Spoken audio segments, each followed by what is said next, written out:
What's going on YouTube? This is Micro Mike here. And man, it is Subscriber Friday. And of course, I'm with my buddy, my pal, the great one, also known as 313 JMO. What's going on, man? Thanks for the nice intro. What's good? What's up, everybody? What's up? Hey, man. Before we get into anything Detroit Lions, we got to talk about last night and how successful the NBA draft that was on Troxel's channel last night, man. Let's start with that. Man, it was an amazing, like that's what I call an experience, man. It was an amazing experience, and one of the reasons why that I know it was so successful because I'm not we the DSA. What's up, Detroit Drew? We the DSA, like they're not the only people I subscribe to. So I was subscribed to other people who was doing their own live streams, doing their own thing, right? And these guys, like, it's two specific channels. I'm not gonna say what channels they are, but both of these channels got 10,000 subscribers. One of them have 20, I think. And they streams had like one of the streams had like 100 people, and the other one had like 40 people. I'm like, we over here with 150 people, and Trav got 130 subs. Like, what's up, Hitman? What's good, man? Yeah, what's good, Hitman? What's good, Yu-Gi-Oh? Man, and if you don't know the dude, YouTube, it was crazy how many people joined that chat, man. That jump was lit, man. Travis went up to 200 subs overnight off of that, man.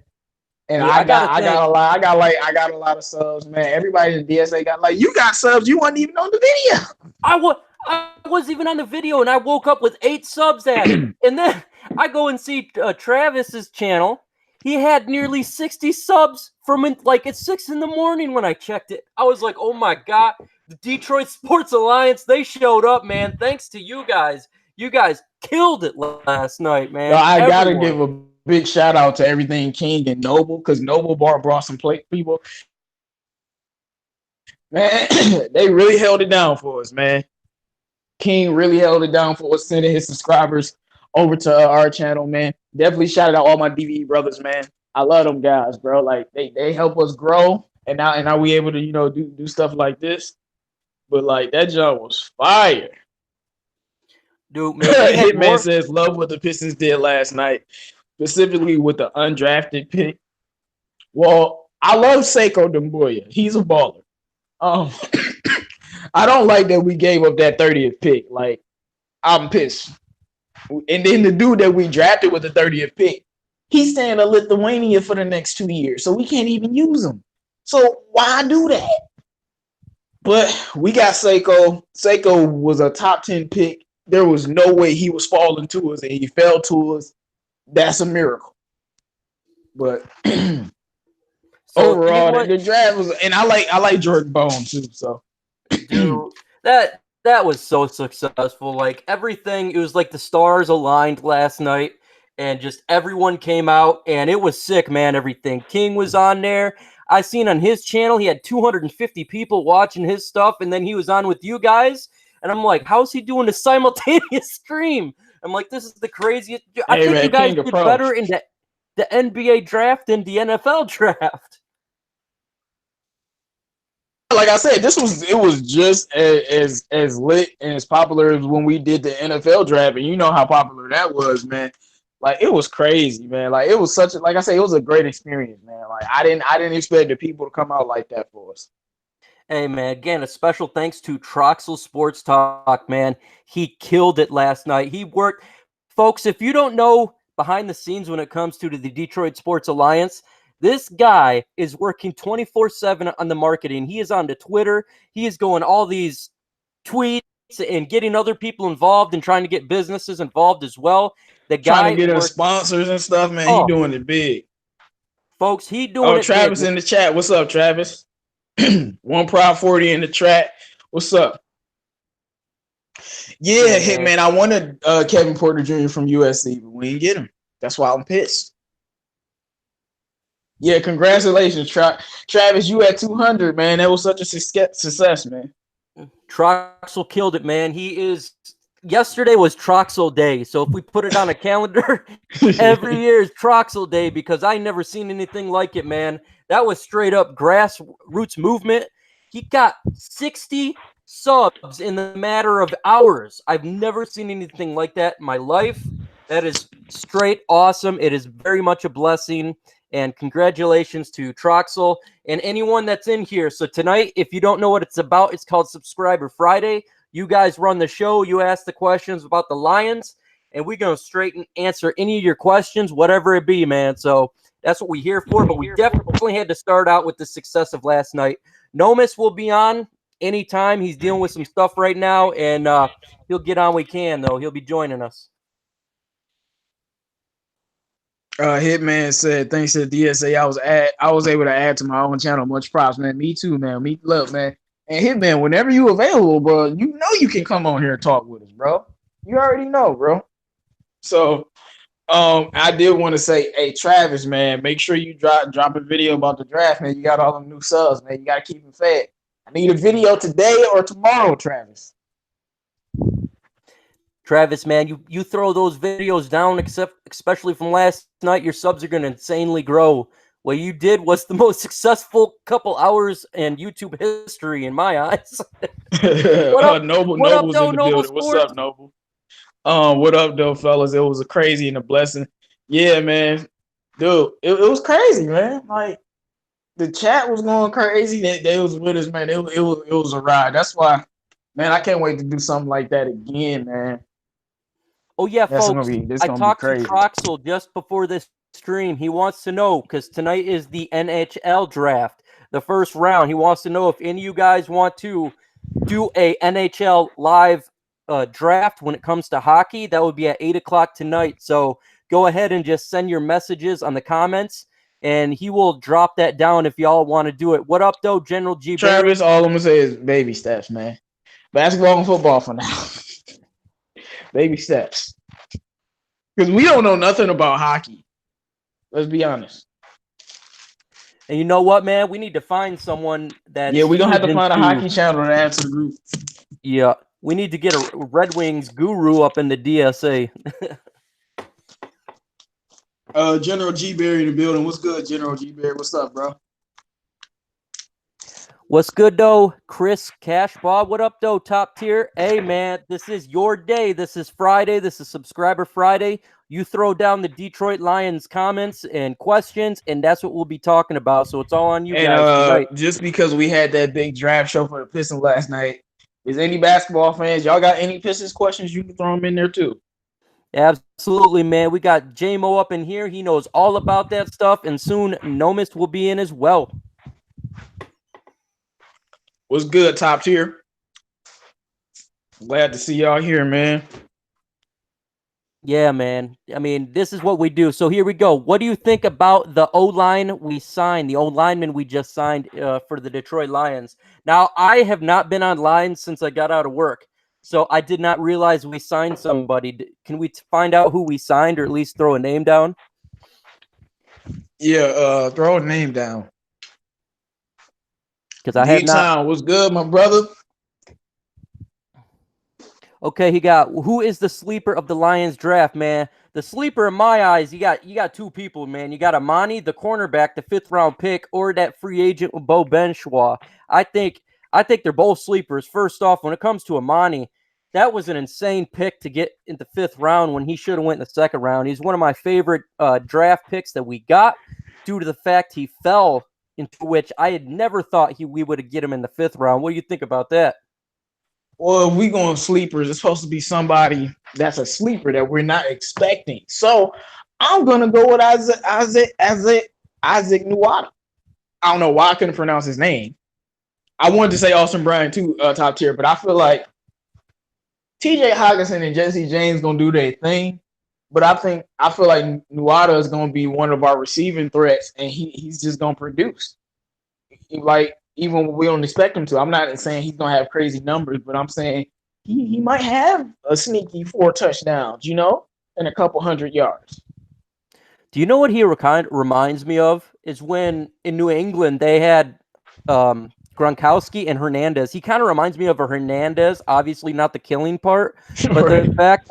the fact that he came out of nowhere and did really well. If you look at Nada, he has very soft hands. He is definitely a catching threat when it comes to the tight end position, and he's faster than definitely is advertised. Yeah, I don't know why people say he's slow because when I was watching film, I thought he was extremely fast. And then some of my subs were telling me combine numbers. I'm like, what? His combine was like little that? I'm like, I don't know about that because I watched him with my eyes. Like he looks fast to me. Absolutely, man. I watched the tape and he was beating up defenses. I still remember that play again where the quarterback fumbled it. He picked it up and just beat the whole defense. It looked like a running back there, and I'm like, my gosh, who is this guy? He's definitely, you're right, man. He's definitely an underrated player, and I know they keep saying that Logan Thomas could take that number 3 tight end spot, but I wouldn't be surprised if he ends up getting it. Oh yeah, people they are talking a lot about Logan Thomas being the fourth tight end. Hitman said, "What do I think of USC Benny Boatwright?" Oh, you was talking about that dude from USC. I like Boatwright. He's a depth move. He can shoot, which is good. We need more shooters on the team. He's just a depth move. Hopefully, we can develop him into a eighth or ninth man. That would be nice. Um, First black man on the net says Malik Carney because of his versatility. Malik, I think we were specifically talking about draft picks.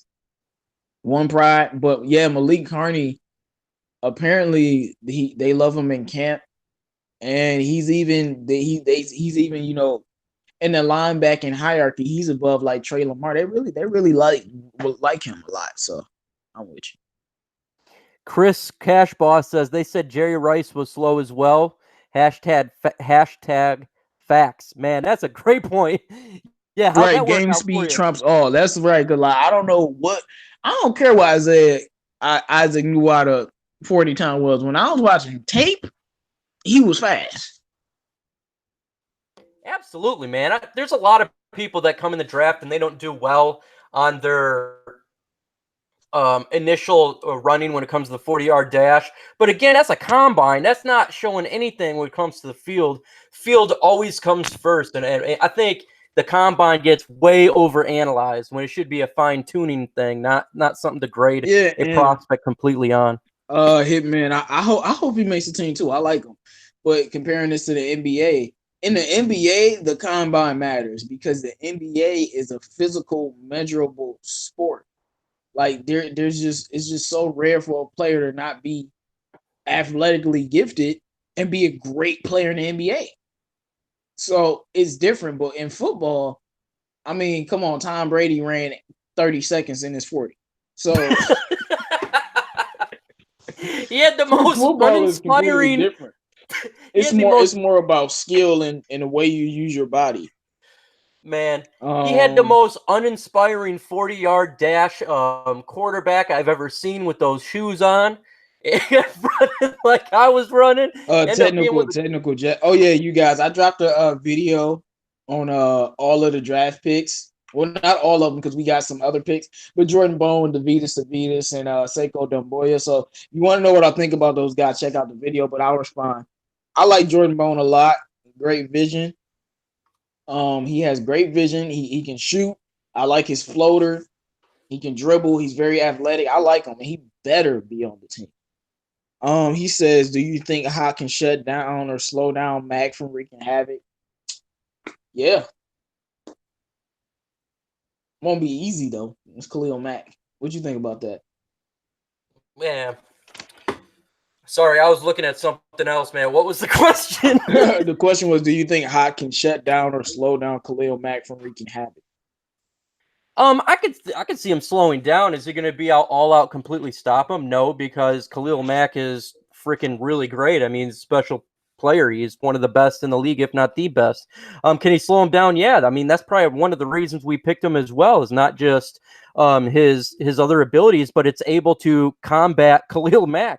When Khalil Mack came into the picture, we had to game plan for an individual like him. It's just like when we got Ndamukong Suh, the Chicago Bears, they went and they got that offensive lineman. That was their technique to combat us. Obviously, it didn't work out initially, but I mean, it was something for the future. I think definitely, when it comes to that, he'll get better as well, too. But when the rookie, I think Khalil Mack is probably going to own him a couple times for sure.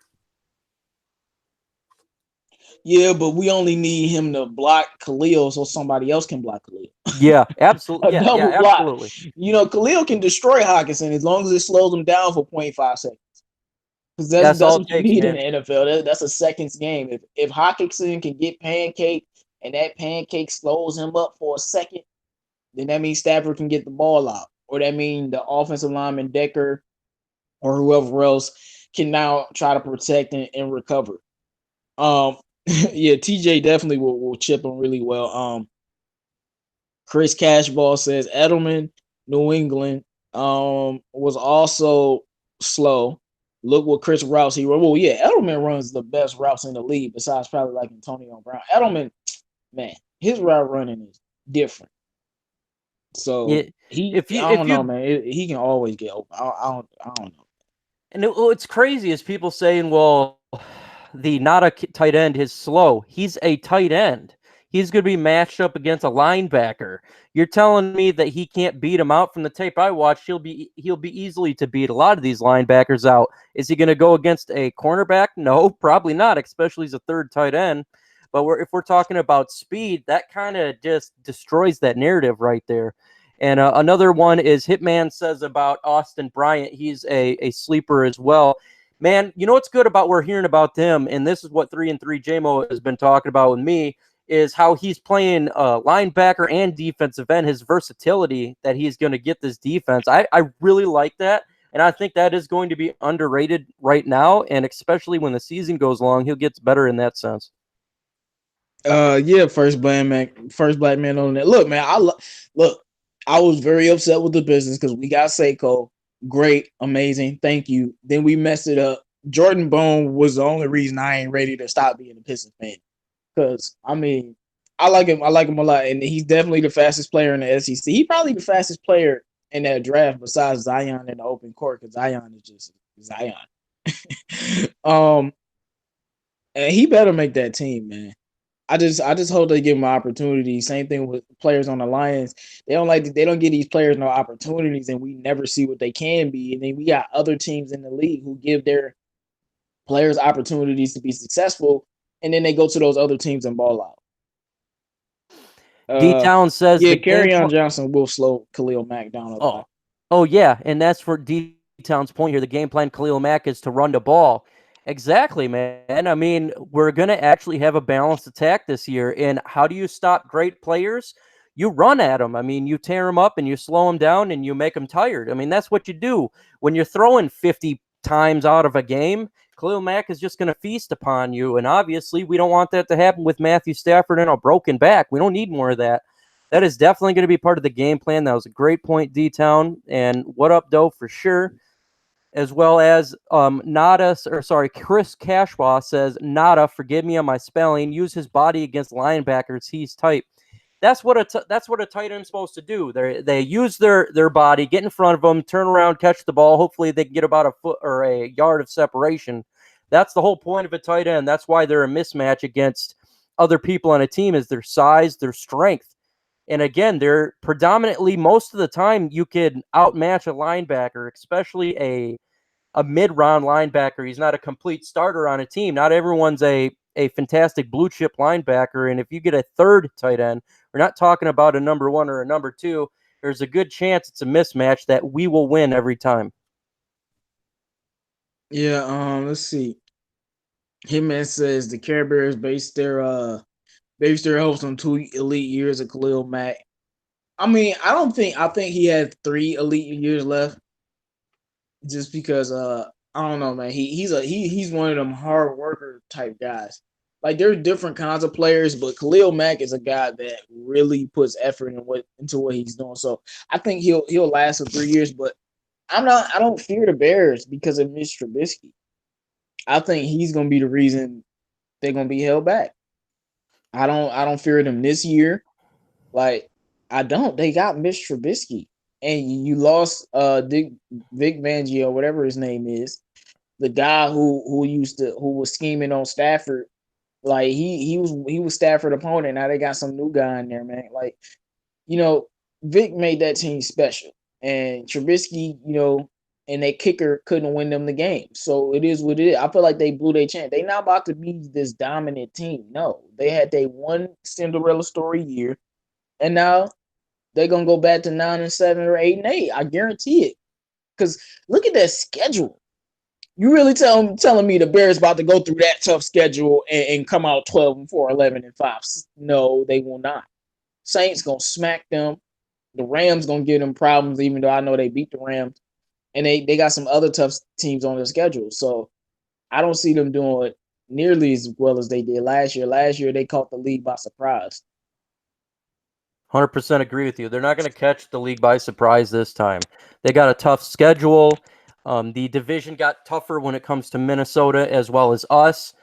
And what up, though, Gridiron Blitz, as well as, What's up? again, we know their scheme. Last year, their scheme was completely new. They had a new coach. We didn't really know what they're going to do. The league really didn't know what they're going to do. If you looked upon their last game, the last couple of games, they're starting to get caught up on. Just like any team that has a new scheme that does well in the beginning of a season, once you start to figure it out, like the LA Rams, then they start to slow down, and their special ability of taking teams by surprise is completely gone. Again, they got Mitchell Trubisky as their quarterback. He's not Aaron Rodgers. He's not Bro, even I'm a so Kirk sick of Cousins Bears in my fans eyes. trying to act like Mitchell Trubisky is a great quarterback. The dude, I ain't never seen this before in my life. He was in the Pro Bowl and the throw it drill, the throw it to the receiver drill, and he missed Adam Thielen 4 times in a row on a 15-yard out. Like, don't talk to me about this dude being some great quarterback. How do you miss Adam freaking Thielen, bro? 4 times. I'm never always in those drills, Mike. The quarterback is always making the throw. They're never missing the throw. They don't miss those throws. It's usually the receiver who can't make the catch. He's If trash, dog. I don't care what remember when they nobody used to says. have in the Pro Bowl a couple years ago, maybe 10 years ago, they used to have like quarterback competition all the time, and you'd see like Drew Brees and Peyton Manning on there, Yeah, they and still do that. they they when those quarterbacks were in there, when you see even lesser named quarterbacks, they would hit those every single time.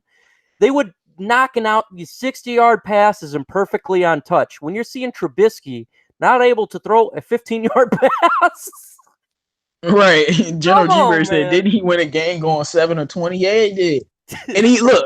Let's look. To me, Trubisky is just a below average passer. Let's compare him to an average passer. Dak Prescott. Dak Prescott wasn't missing those throws. He was right on target because you know, he's not an amazing thrower of the football, or he don't have that golden arm, but he can throw the ball. Trubisky is a worse version of Dak Prescott. Like, honestly. I think his best asset is he can scramble and run Right, his fast. But best that's asset not is what you want running. in a quarterback. You want him to pass the ball. That's the whole point. He said David Carr, for instance. uh Chris Crashball says Chicago gonna be 9 or 10 wins. Look, I expect them to go from anywhere to 8-8 to 9. They might win 10 games, but I don't see it because it's Chicago.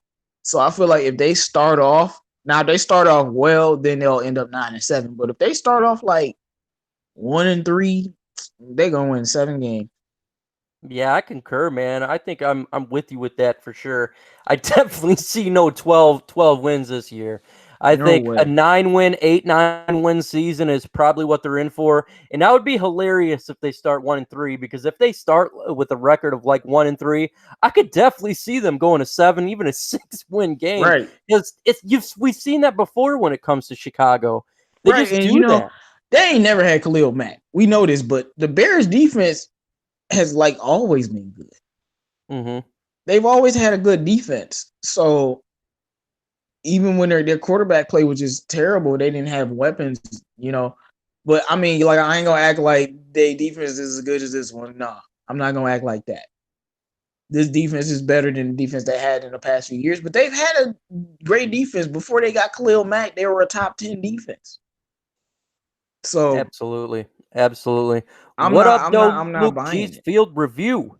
He goes, What's up, interesting Luke topic, G? fellas.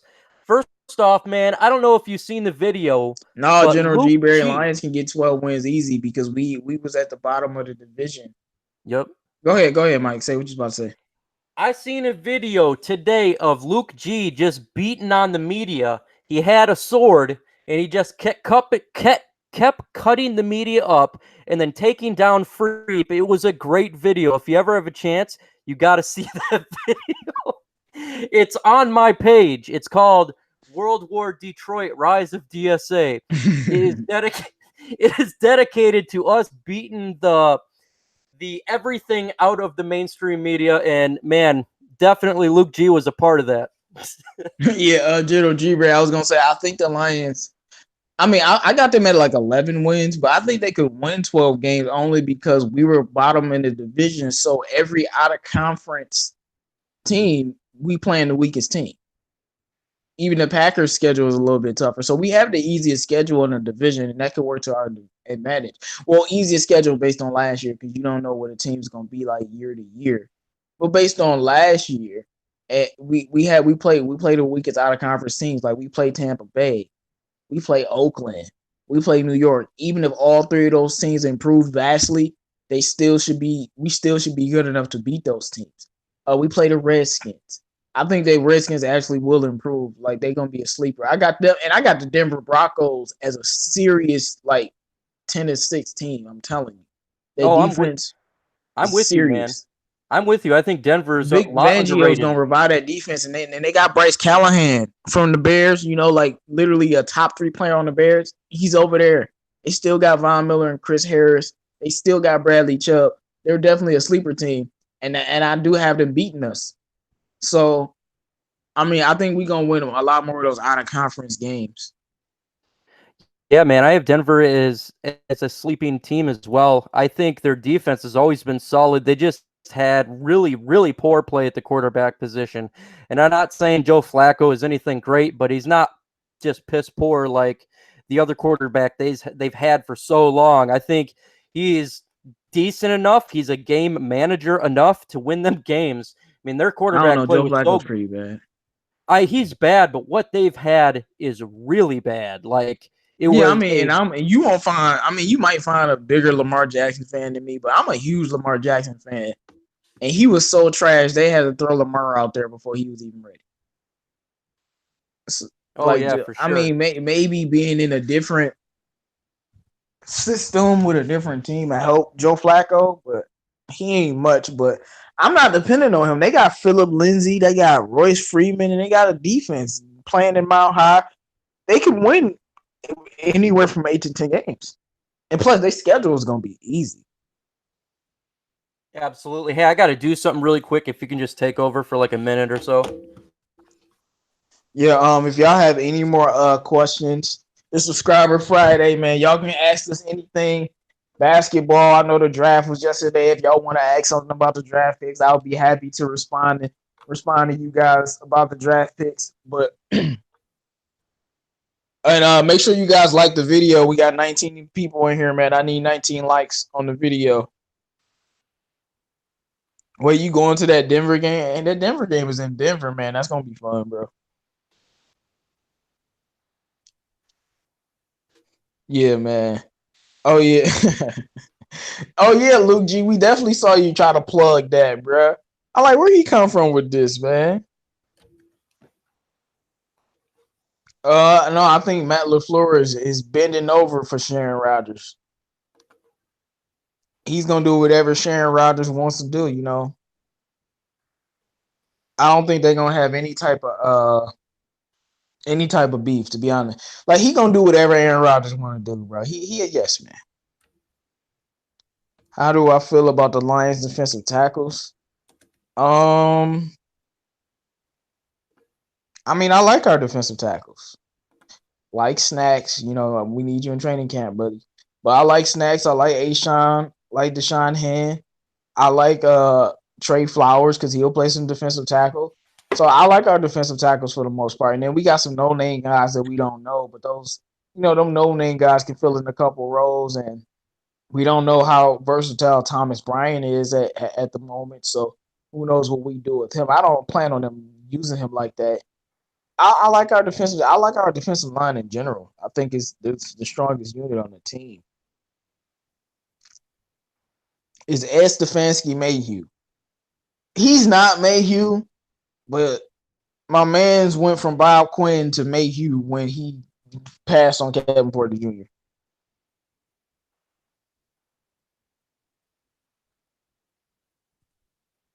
Oh, for real, G Barry, that's what I'm talking about, bro. Yeah, man. Look, Luke, what happened, bro? Just Luke, G. Imagine us doing this. Imagine us taking T.J. Hawkinson, and then we get all happy, and then because I know you pay attention to basketball too, but you're not into it like we are. Imagine us taking T.J. Hawkinson, and then we trade up in the second round and take Greedy Williams. That's basically what they did. Giving up that 30th pick and not getting Carson Edwards or Kevin Porter or Bobo or KZ Akapala. Like it was just disgusting. I want to throw up.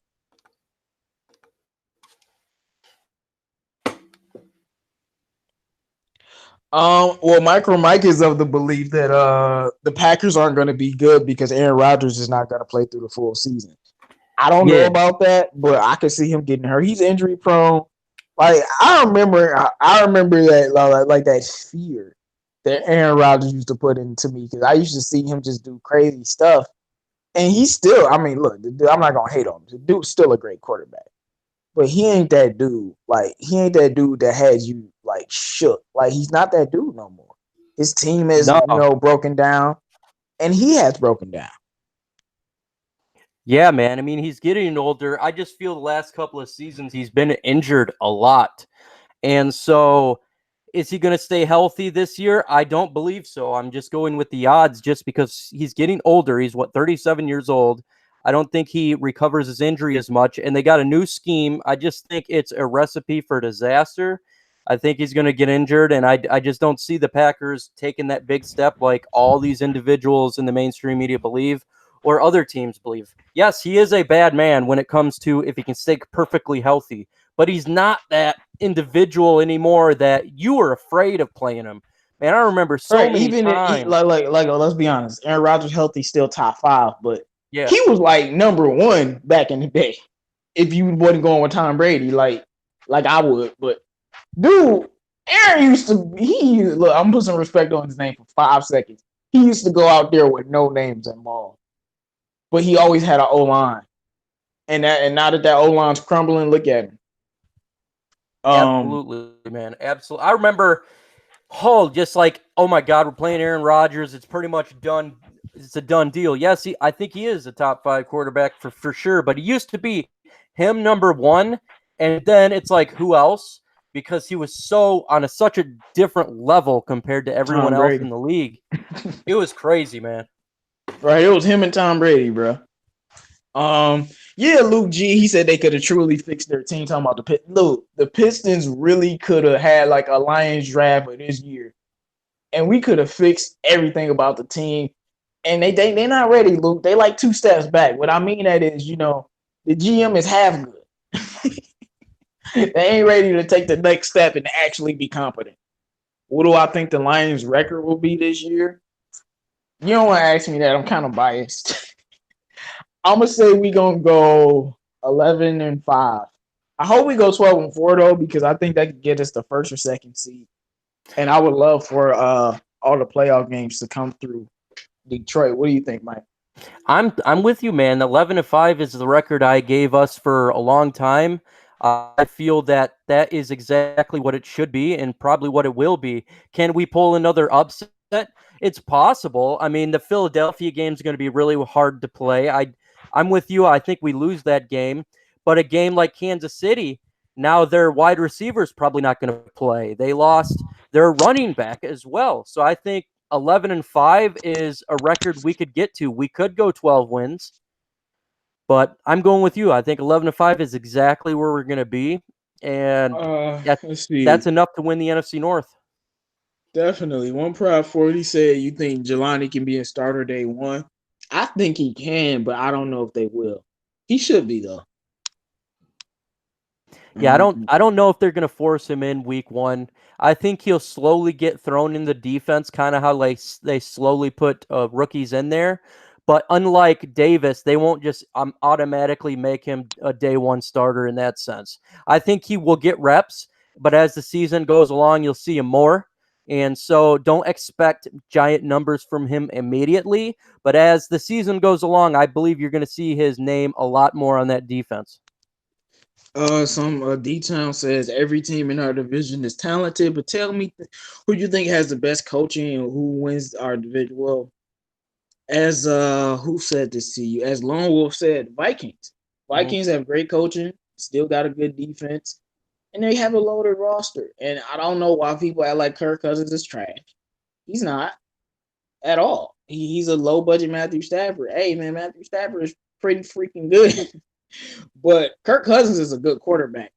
And they've tried to fix their O line. And I just don't trust Mitch Trubisky. I don't care how good the defense. I don't trust him. And Sharon Ryder's team is going to be heavily depleted. And that's why I said the Vikings were the biggest threat to us in the division, just because their team is still loaded and they still got good coaching.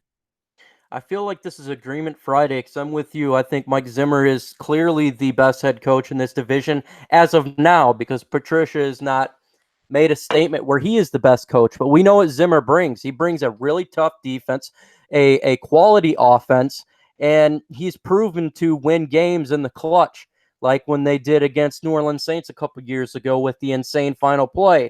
I mean, he's known for that. When he was with the Bengals, he was a great defensive coordinator. So currently, I think they're a team that's I would definitely put them above the Packers, Minnesota Vikings. They got really good depth on that defense. They still got a good wide receivers. I'm not sure again if they're going to keep tight end Rudolph on that team. Their salary cap issues. I mean, I'm sure they could flux around some money, but I'm going to assume maybe they lose a piece, do a trade in that sense. But still, they're going to be a tough team in the division. I don't think they're going to be no 6-win team. I'm with the 8-win, 9-win, 10-win area. I think low end 8, high end 10. I think Luke G said, I have a question. What do you guys think about the Packers run offense? I'm gonna tell you what I think. I think they getting a pass, bro. I love their running backs.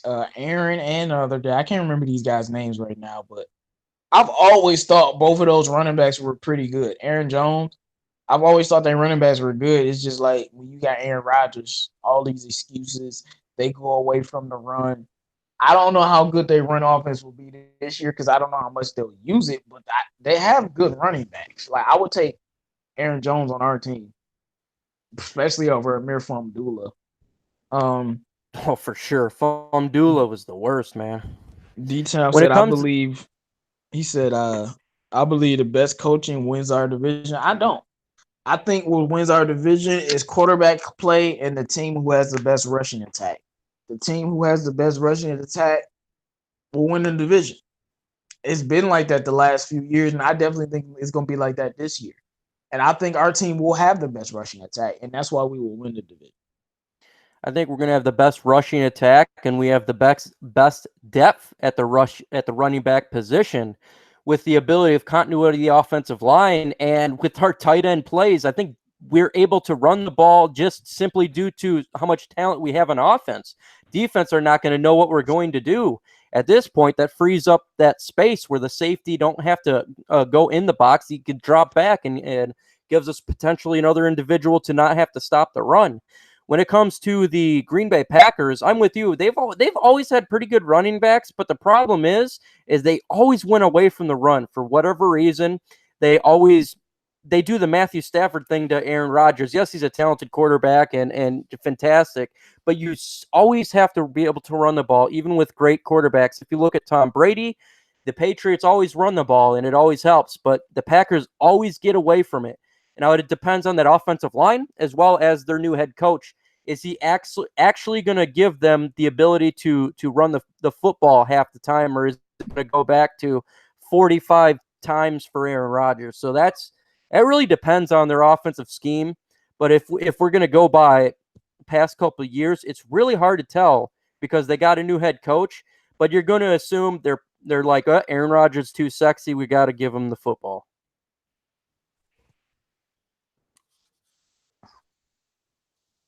Let's see.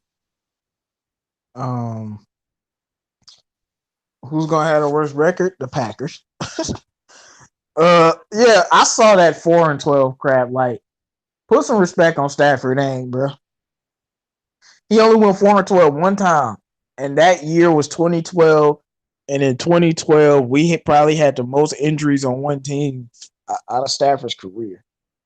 And that whole draft was garbage in 2012. That's absolutely asinine to assume our team's going to go 4-12. That is just straight ridiculous. I think again the Packers, just like again concurring with 313 JMO here, is going to be the basement team. I think we take the North, and for the two middle teams, it's going to be the Bears and the Vikings. Will probably be going for a wild card spot because I think they're talented enough to make a playoff via wild card. But this 4-12 stuff, what in the world? People, oh man, and I thought that I take a lot of painkillers for my spine, but these folks they be taking some hardcore stuff.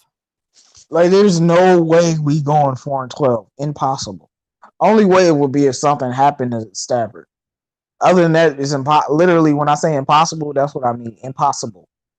Packers ain't sweeping us. They gonna get swept. Remember that. And then they had a sweep in Minnesota, and I'm like, I don't know if we gonna sweep them. Then they had us getting swept by the Bears. I'm like, ain't no way that's happening. So it just made no sense at all. And Lone Wolf said, I remember hearing you want to stop Rodgers, stop the Packers running game. Well, no. I'm going to tell you the key to stopping Aaron Rodgers. Getting to him. Sacking Aaron Rodgers makes him lose. I mean, that's how you can beat any quarterback. Because it don't matter if you can run the ball. Don't matter if your defense playing great.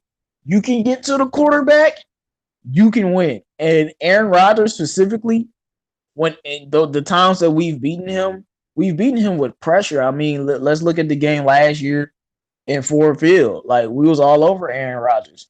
Game in Lambeau Field, we made him lead the game and quit with his little, girly self. So, it's not stopping their running. Look, stopping the run is always what you want to do. Stopping the run will always help you win games. But because of Aaron Rodgers' mobility and his ability to scramble out the pocket and all that stuff, And you to want to add to get to that, him. to add what you're saying, that's exactly how you beat Aaron Rodgers and the Packers. He is prone to injury, and you don't think it's in the back of his mind how many times he's been knocked out of a game due to collarbone break and or surgery. The dude's 37 years old. It's in anyone's mind. I've had many surgeries, and every time I do stuff, I think about how not going to injure myself. That's in his mind. And if you can get into his mind and start getting to the quarterback, he's going to start throwing the ball a little earlier. He's going to get scared and get out of the pocket faster than he should be. Ultimately, that's how you win. And I'm going to go ahead and send Nomis the invite again. Let me see. Pride Time B, what's up, baby? How you doing, man? We gotta get you on here, dog. Like, what's up with you, man? We gotta get you on here. Of course, they base everything from last year. Like, it just made. I don't get it. We got better. At worst, I'm telling you, every Lions fan out here. At worst, just an 8-18, because that's just what we are right now. And what I mean by is everything goes wrong, we'll still win 8 games just because the talent on the team is good enough. I mean, we won 6 games and we had a lot of problems in a lot of different areas. I mean, our special teams unit was trash the first 7 games. Uh, we didn't really have a running game without carry on. We didn't use carry on. We lost our receivers. Um, our defensive line couldn't get any pressure. We couldn't stop the run the first 4 or 5 weeks. Like, we had a lot of problems. And we still, I mean, Stafford broke his freaking back. Like, Stafford broke his freaking back, bro. Like, and we still, I'm not saying, no, we still won 6 games, like winning 6 games is good. No, I'm not saying winning 6 games is good, but I'm saying we went through all that crap and won 6 games. We go through a whole lot of crap next year and win 8 games. 8 games at the very least is what we're gonna do next year.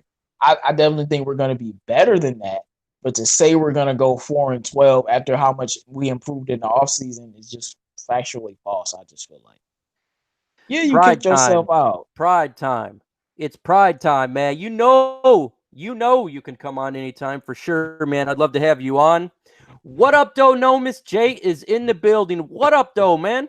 What's up? What's up? Finally here. Sorry I'm late, man. No, man, I totally understand you being late. And just like everyone would like to say to you, Merry Christmas, bro. And Happy New Year. Let's see.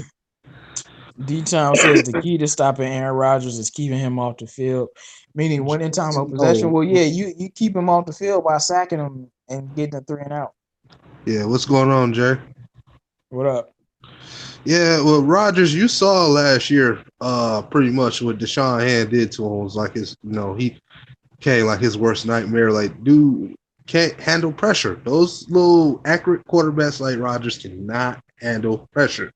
You ain't always have to sack them. They make mistakes just by getting scared. That's the best way to get to them. Scare them up. Always the best way. Let's see. He said, knowing Stafford broke bones in his back and TJ Lang is gone, how do you feel about the Lions' offensive line? To be honest with y'all, I'm indifferent. Because I don't, it's unknown. Like, Ragnar's going to center. Okay. Glasgow's going to right guard. Okay. And then we got Kenny Wiggins. And we got to pray that Joe Dahl or Ben Schwa take this spot. Taylor Decker had a down year. You know, Rick Wagner, he had okay. He didn't have a bad year. So, yeah, I ain't going to lie. I'm going to be 100. I'm kind of concerned about the O-line. Like I told y'all, I'm 70% confident in the O-line right now. Yeah. You eating chips, bro? No, don't you try it. I mean, I hear somebody eating something. Ain't me, man. It ain't me. Somebody rifling through something. You must be rifling through something, man. Just when you doing that, just throw the phone on the mute button, bro. Only worried about the left guard spot. I'm worried about the right guard too. I think Graham. Man, look, I'm about to be honest. I think Graham Glasgow is trash. That's just how I feel. I think he's trash. I never thought he was good. And hopefully with Ragnow at the center, he'll play better. But like, he's never had a season where you was like, that was a great season from Glasgow. And he did it. I think he's trash. And when I say trash, I don't mean like Lake and Tomlinson. But what I mean is the standard. I wish Tyrell Crosby would play right guard. I don't want him out there. We had Tyrell Crosby playing left guard, so we'll see about that. But left guard. Man, Wiggins ain't the best we got. Wiggins is garbage. Now, when I call him garbage, I mean grade A trash. I don't mean nothing else. I mean garbage. Yes.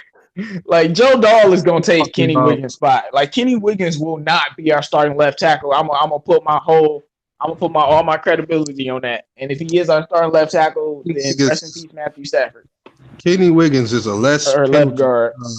He's a less penalty getting Greg Robinson. That's what he is. If Wiggins is starting for us, how you give up 4 sacks in 6 games? Bro, that's like a sack a game, bro. Man, boy, he didn't even play that many games. I swear he played a total of like between 8 to 10 games. He had 4 sacks, like, I'm tell you right now, constantly letting pressure. I'm gonna tell you right now, if he's the starting right guard, then my name is Calvin Johnson. So, man, he gonna lose that spot. If he's a starting right guard, man, I'm not gonna say Merry Christmas. I'm gonna say Happy Halloween, because that will be a trick I don't want to deal with, man. Ghost Gunner says, hopefully Big Bo turns out to be the real deal. I'm with you, man. I truly think he has the ability, but we shall see. What's his name? Saint Bo St. Paul, or Saint, what is his name? Bo St. Paul, is he going to be a prophet for us? I don't know. I forgot we drafted. I think his name got Saint or something like that. But that's the thing, Mike. Bo could be all that in the bag of chips, but he's a rookie. Yep. Yeah. They won't see the field. Well, the problem is they're not. Unless we get desperate like we did with Tyrell Crosby. The It, exact same situation. Correct. it Very just correct. it just depends on wherever they feel comfortable, whoever position they want the player in. I think. His name was Pope, wasn't no Saint. No, where are you from? I know. I'm messing.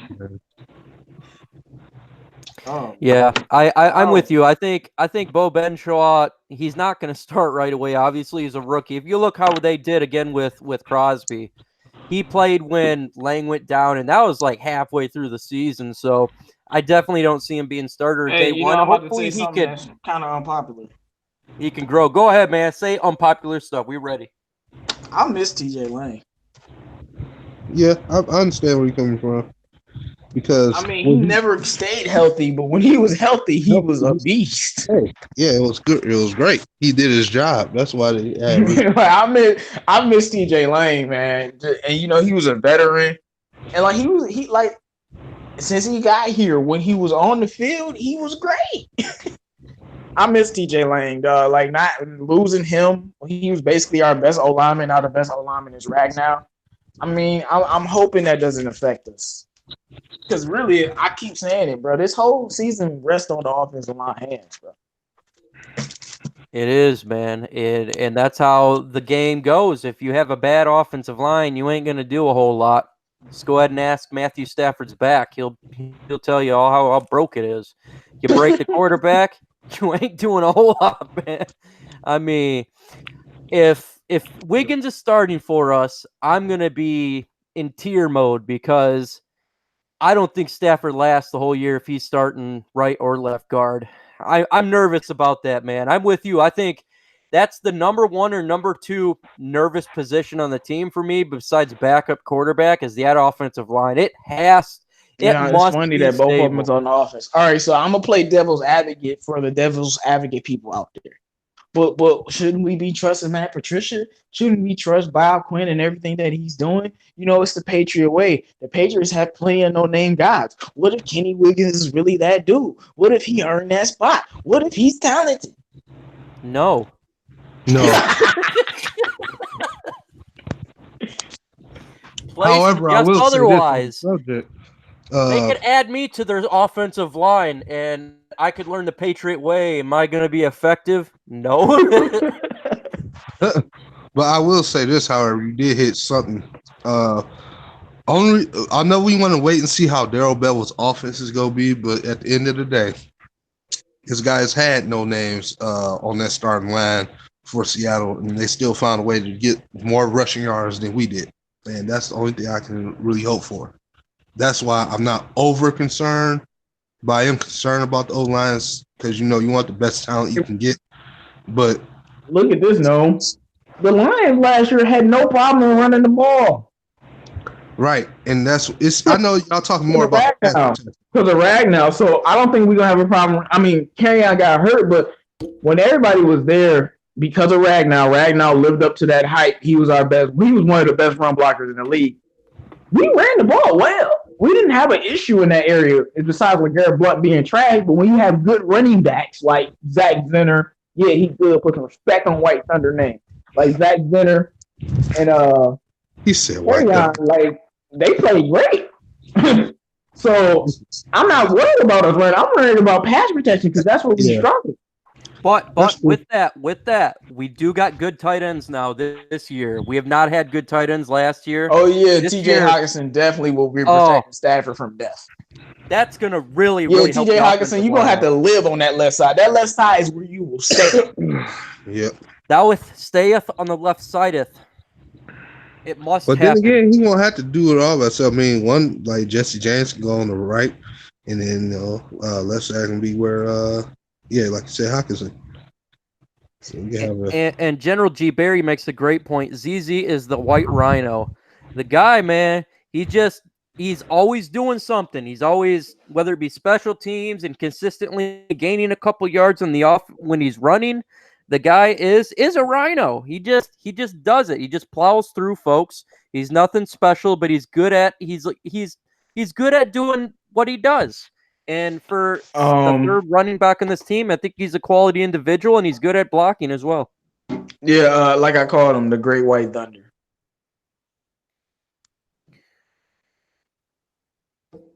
White Thunder. White Thunder. Zenner and the cat from the Rams gonna be hurting some people. Yeah, man. CJ Anderson, boy, that guy is a brawler. He's a baller, and he's going to really tear folks down in the middle.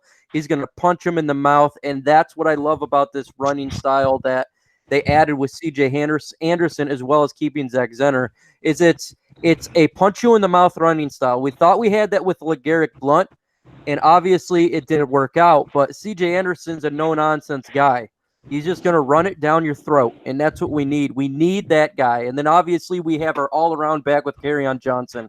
And that's going to help out Matthew Stafford as well, knowing that we can run the ball half the time and not have to pass it, where defensive end are just lining up just to sack the quarterback. Now, since we have the ability to run the ball, it's going to keep the defensive guessing a little bit, and that will really help the offensive line. Since we can't, since some shows you can't always agree, so I got a serious gripe with you, Mike. Let's go. No, man, I'm getting so tired. I'm getting seriously heated on every level. It's like, no, I'm getting so tired of you saying Kerryon is not great at one thing, but he's good at a bunch of things. I don't agree with that. This is what I say when I said that. I'm not saying he's not great. Like at one, when I think great, I think of like Barry Sanders. He's great at vision and just going from left to right, and all of a sudden stop and go forward.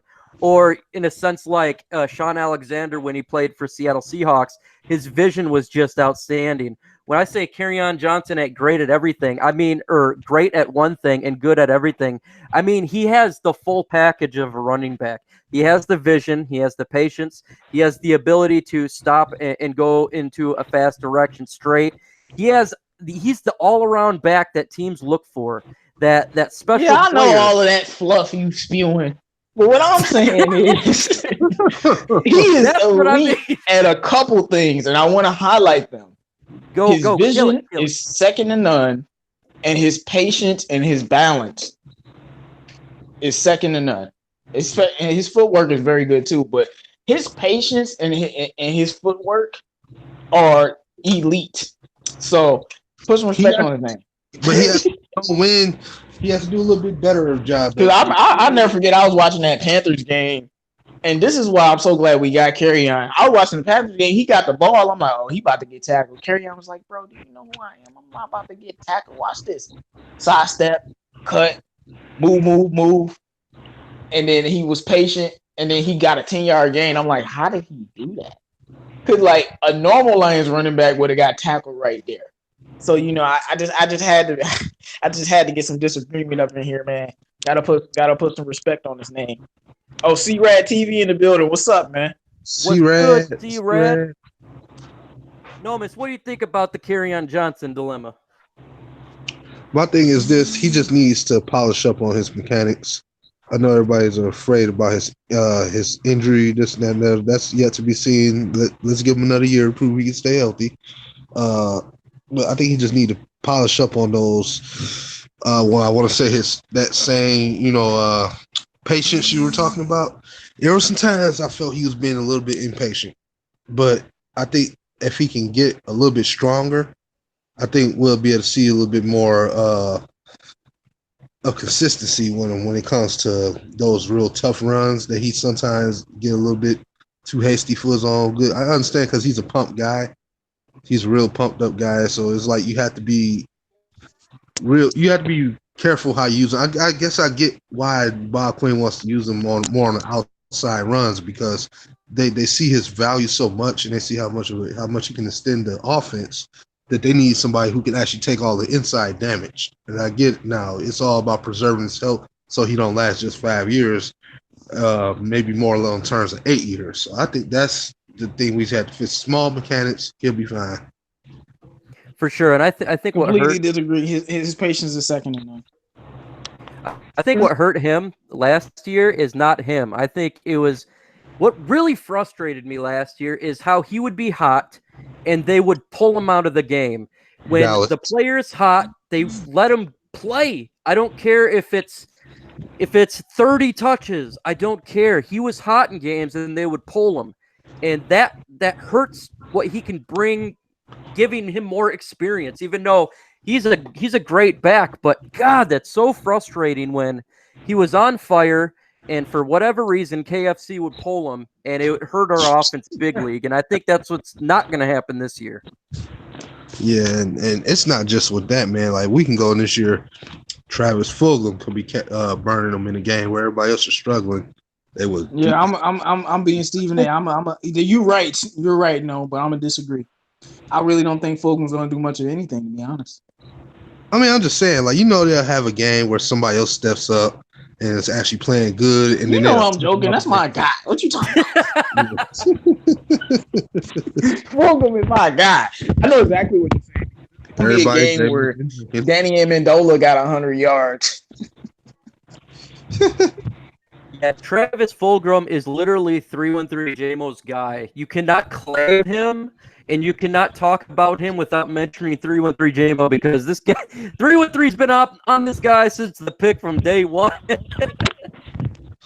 I claim Travis Fulgham. Well, I see you on the basketball court, bro. We gonna hoop for it. All right. C-Rad says at Troxel, I'm interested in collaborating for the NHL tonight. So it looks like they're probably going to do some with that NHL draft. So if any of you guys are interested at 8 o'clock, I think that begins then. So if you want to go on, I'll stop by to support, but I don't know nothing about hockey, man.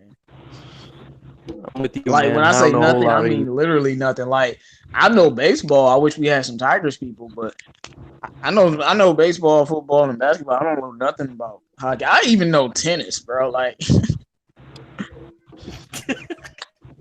I really love tennis though. So does Coleman play number 2 cornerback or slot? No, Coleman is the slot. What's his name? Make sure you guys put some more likes on the video. What's his name? Rashawn Melvin. Rashawn Melvin is probably Rashawn Melvin.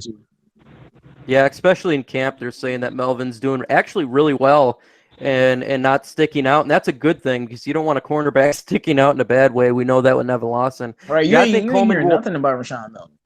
No, that's good though. That's really good, especially with Darius Slay out, and he's stopping it because he's going against. You got to think Melvin in OTAs was going against the big boys. He's going against Kenny G. all the studs on the wide receiver. So, and he ain't faced Kenny G yet. Yeah, like that's the one thing. That's why I hope they healthy for training camp because, you can go against these other guys. When Kenny G and Mario get out there, you can get fried. Think about this. When Slay's out there, he won't have to go against players like a Kenny G. He'll be going against their second wide receivers. And just right now, though, getting his play in with the ability of going against whoever's the number 1 out there, I think that's valuable. And we're not hearing anything about him, so that's really good. So I do think Coleman will primarily be the slot cornerback, and that's a good thing because he was really good at it when at Seattle. So I think the secondary is going to be legit. What do you think, Noam? Yeah, I think they'll be underrated. They may not make it to top 5, but I think they can be touching top 10. Due to depending on how certain players show up, like for example, Slay, Coleman, I think they could be like at least the 8th best secondary in the league. Well, they were 12th in the past last year, so 13th on me. Oh, well, maybe it will be top 5. Oh yeah, just so y'all know in the chat, that upvote is not for James Decay. That upvote is for my boy Chris Cashball. I agree with you. Lone Wolf said, "Do you think the awful play by Cook made Tease look good, or did Tease really improve?" Well, considering Tease picked off Matthew Stafford, I'm gonna go with no. I think Cook helps, but no, Tease Tabor definitely got better. And this is how I know he got better because the media hate Tease Tabor. Anybody that they think is a bust, they always hate on them, and they hate him. They don't. When I say they hate Tease Tabor, I mean they're not gonna talk good about Tease Tabor unless he's actually doing good. And I'm talking about the articles from NLive and Pride of Detroit. They actually say he did get better, and this is coming from guys who don't like him or don't have any invested interest in him. I think he's improved because his ability to grow up and put his ego at the door improved. The way he's speaking and the way he's talking about his ability last year compared to now and how he's working hard and he did not do well last year. He checked his ego at the door. To me, that just shows he's improving no matter what. I mean, he's literally putting his job on the line and he's doing everything he can to save it. And so, whatever turns out, I'm happy with his attitude and how he's approaching this process and approaching the game. I think ultimately he actually does make the team. I think before this season, I pitched him out. I said, "There's no more. This guy ain't making the team." But ultimately, he completely changed, and I am so glad to be wrong because we got him in the second round, and I'd love for this guy to be a part of our defense and do well. Noam, what do you think about Tease, man? Tease is an interesting player to me overall because when you look at his film on college, he was actually a lot better than what the draft broadcast was saying that he was going to be. But I felt that this is going to happen the second we drafted Armani or Warrior due to the fact it always seems like every time we get a new player in a certain position, one of the players that seemed like he was struggling always seems to all start improving. And I feel like this is expected due to the fact I was always hearing about his IQ and how smart he was as a player. And that's why I was always so upset that he didn't get as many snaps that he did, because it's like I know he's not going to allow any dumb plays. It's just going to come down how to use him. He's a smart player, but I think the Lions just had to figure out how to use him. So I think in due time, when we see through more, I'll say preseason, when they get when they definitely already have been practicing with the pads on, and now they're playing, at least some real form football. I think we'll see a little bit what he's been doing on paper if everything's been adding up. And I think he's at least the player to watch for, I think, more than anybody else in the preseason, as far as the guys who already been on the team. He's the most player to watch for, I think, right now. General G. Berry, I'm with you. But I think the pads are only going, like, obviously we don't know, but the pads are only going to help T. Tabor because T. Tabor is a physical receiver. So not being able to touch anybody also affects some of his production. But once some pads get on, he can be his natural, more physical self. And I think that's going to help him. And that's what people underestimate about him. He's actually very physical. People used to his He's coverage tall ability. too, man. He's a ball hog. I'm still going with that. He actually stays on you like white on rice. He was definitely a ball hawk in college. I mean, that's what he was known for. And so if he can finally take those skills and bring to this team, sky's the limit, because that's why we drafted him. His ability to just knack the ball out of the air. I mean, he was an interception machine. He was very physical, and he was a playmaker. And for whatever reason, the first couple of years, it just didn't work out. But now it looks like his head's in the game, and he's really putting like his job's on the line, just like he should. And boy, if we can bring that out of him, if we can bring that play ability out of him, that just adds another element to this secondary that is just going to make it even better than what it was. And I think it's a really good secondary and top 10 for sure. Well, that's one thing they got to improve though, because we didn't get a lot of interceptions last year. Yep. So Quandre Diggs, Tracy Walker got one. We all know one was stolen from us, but somehow we blame Matthew Stafford for that loss. But it is what it is. We Darius Slay had 3, Quandre had 3, Tracy Walker had 1, and that was it. What about Nevin Lawson? How many did he have last year or his whole career? Yeah, man. So anyway, and I know Justin Coleman definitely gets turnovers, so we need more playmakers back there. Having Tracy Walker back there instead of Quinn should help when it comes to playmaking, because we all know Glover Quinn can get a pick, but he's older. So, and having what was his name? Will Harris, having him back there in 3 safety sets. So you still got Tavon Wilson. He can get a pick here or there, but I don't really want him to make the team. But we definitely, the one thing our secondary has to work on is getting turnovers. What's going on, Armand, the new age? What up, Doe? George Morgan. Welcome to the chat, fellas. What's up, Ramon? George Morgan. Oh, George Morgan was good. Ramon says he's gonna shock the world, 6 picks this season, at least. I'm with you, bro. I think he has. I think, man, he has to make the roster, but I don't know, man. I feel like even if we get rid of him, he gonna end up being successful. Some people just give me that feeling. He gives me that feeling. Yeah. He does too, man. If he I can see the can Patriots snagging him up and using him. Oh, don't please him. No, don't do that. Kyle Van Noy 2.0. I'm telling you, bro. Like if we I don't get need rid Kyle of Van him, Noy he gonna end up 2.0. producing somewhere else. That's just the way I feel about it. Well, let's hope it's somewhere else on this defense, not another team. Hey, I'm with you, man. I don't want to see him in New England and or the NFC North because And that you know, would gonna be really. like 12 posts. The Lions gave up on Tease Tabor, or the Lions didn't know how to use Tease Tabor. The Lions did this with Tease Tabor. Yeah, Tease Tabor is a big part of their defense. Tease Tabor is this and that. Like, are we really doing this? The faster you can get to the quarterback and knock him around, the more picks we get. Look at the quarterback and his interception ratio. The more accurate the sacks to interception. That was from Chris Cashbaugh. Absolutely, man. Again, that's how you win games is getting pressure and getting the right pressure and not just blitzing every single time because you can get burnt via blitz. But if you can get pressure with your front four at a consistent basis, you are going to just terrorize quarterbacks and they're going to start throwing bad passes and getting interceptions and making JMO and Nomis very happy. Yes. And you know the trip is, when I look back again on that Green Bay game back this past week 5, I believe, and I was watching it, I kept thinking about the Thursday night 2015 game against Green Bay. That game was so identical to that one because they were kind of doing the same thing in the first half. They were locking down Rodgers' receivers on man-to-man coverage or zone coverage, and I noticed that he couldn't get anybody open no matter how far he ran out the pocket. And due to a tie, he even threw a pick in that game against, I think it was to Glover Quinn.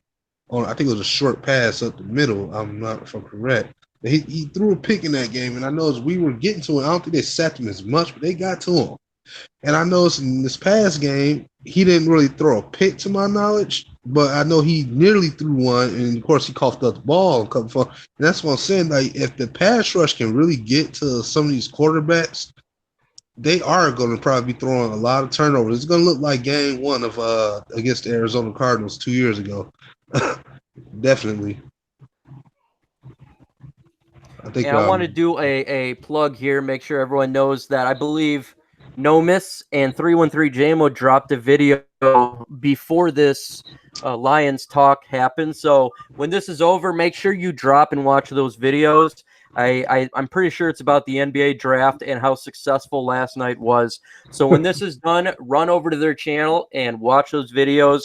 I seen 313 JMO's right before I went on, and when I'm done with this, I'm going to jump on and watch Nomis's real quick and watch some really good content. And if you've not subscribed to any of them and or any of the DSA folks, make sure you do so. Make sure you do so. They got some great content, and they're going to be making more videos as well for you guys to see and keep this hype going. Yes. Plug, man. Yes, you. Yeah, come hear all the falling chairs on my channel and the crunching on the chips. Yes, please. Hey, man, you got to have Ghost Gunner said, I'm really interested in Trey Lamar, Austin Bryant. Well, I'm concerned about Trey Lamar because Malik Carney is the linebacker, the undrafted linebacker that they talking about and the one that they like. Austin Bryant, I don't know. I think he will be a sleeper on a defense. Because this is why. We don't need him. And when you don't need a player and you can just put them in positions where they're going to be successful, they have production. Like he isn't. I mean, we always could use another outside linebacker, but he's not a glaring the type of player he is. He's not a glaring need on this team, and that's why I feel like he can get limited snaps and have amazing production in those limited snaps. And he's he can rush the quarterback, and I think after he gets that first sack, we gonna be sending him and Devin Kennard, him and Jared Davis, him and Jelani. That's what I'm loving about our front seven. Like, just tell me the player besides trash Christian Jones that can't pass rush. Jelani can do it. Austin Bryant can do it. Jared Davis can Jared definitely. Davis, Devin Kennard, Deshaun Hand, Romeo Okwara, Trey Flowers, even Tracy Walker can pass rush. So and Quandre, you don't want Quandre coming for you. So Oh, Andre looking for blood, man. Hands down. I don't know if he'll be a replacement Dre Barnes. I think because he's a linebacker and Hand is a defensive tackle. Oh, Also, yes. folks, we're waiting on. It looks like we're getting close to signing a defensive tackle, Damata Peko, and he's a big body as well, 34 years of age. And even at his old age, the last couple of years has been his best seasons where he's made a lot of stops for defenses. So if we add him to the mix with Snacks Harrison, that middle is going to be a big hole plugged. And so soon, no one's going to be running down it. Is he the guy from Indianapolis? He is the individual that he played for Cincinnati Bengals, I believe so. I don't know if it was for 2 years or he played for his last contract was 2 years, 7.5 million. If they can, looks like they're trying to get a deal done right now. Is serious interest in him, and so he would be a individual next to Snacks, or he would be playing in a rotation. But he was very, very sound for his last couple of years, even though he's old. In 2017, he was average for PFF, 78.4 overall. That was a career high. In last year, 74.3. That's the third highest of his career. And he's played 350 snaps since 2006 on a consistent basis. I'm gonna use the same logic I did with Austin Bryant. We don't need him, so we can throw him in on a couple plays, and he'll probably get a random sack. Absolutely, absolutely, great point. And you want a lot of players on the defensive line as well because it keeps them fresh. And if you don't need it, throw him on a play perfectly in a position for him to succeed, to get a sack, or to throw him in on a rundown or to stop play. the run because he's a defensive tackle. Absolutely, absolutely. So and again, we still have a lot of cap space. I think what is like nearly 11 million. That's fairly well after doing the draft. No, we got more than that. We got more than I thought that. We had close to like 40 million. 40? No, why? Let me see really quick. Or 20, I thought we had like a lot left. Don't quote me on that. But I thought we had a lot. We had like 26 million or 29 million left. Like we got cap space. I think I seen Peko play a few times. He's okay. I'm not gonna be upset with it. Well, while he's fact checking, I'll just say this. Something else about Bob Quinn and the players we've seen to the track. It's so strange. For the last 3 years, I've been saying, like, yo, our free agencies be terrible to me, man. Like, we get maybe an okay to good player here and there. And then it's like, after that.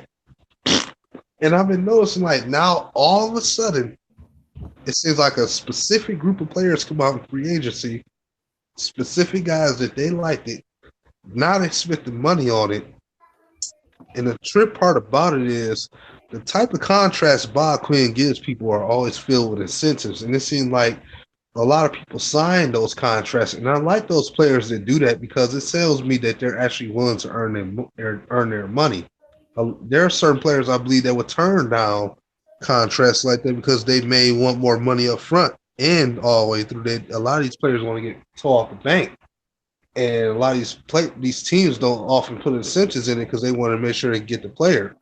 But Bob Quinn, the way they do their contracts, it almost seems like they're 50-50. Like they'll only take you if they feel like you're willing to play, earn your money. Because they're all about doing your job. So I just noticed that about his contracts that he gives out. There's not ever going to be a situation where it's like we gave up too much money.